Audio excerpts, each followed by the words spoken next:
went to Mauritania for the first time, which it was in the early 80s. I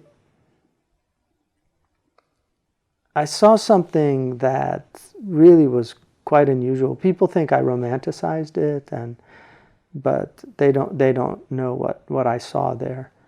And just to give you a glimpse of it, when I was in a small town called Geru, and one night I was with somebody named Muhammad al-Masumi, who actually died from cancer and is buried in Granada. He's from Marabt al-Hajj's clan. And he and I walked up, there's near Shaykh Khatri bin Boiba's house. We walked up onto this huge mountain of sand. It was just, Kathib.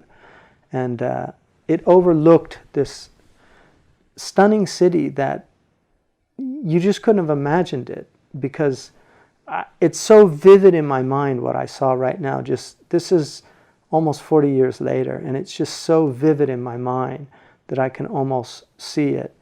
And it was all mud houses. There was no electricity. This was after Isha, and it was really, really dark. The diamond sky was completely illuminated with stars. And if you've ever been in deep desert on a clear night, you know what I'm talking about. Just extraordinary. And I'm overlooking this beautiful city and there was enough moonlight to just see the city. It seemed as if from every single house, the Quran was being recited, and it was like a humming of bees.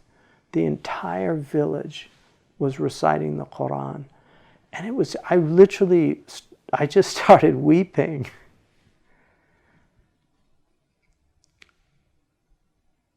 Just to see something like that, like a whole city reciting the Quran at night.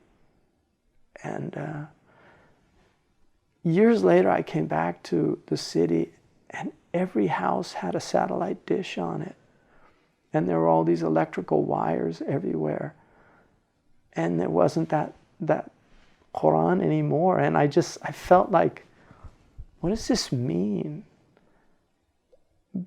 Because for hundreds of years, that's the way that town was. And just to change in such a rapid time was something so strange to see. And so when I say this, I mean, I can honestly say, people can say I romanticized it or not. I know what I saw, and I know what was there, and I know what's been lost.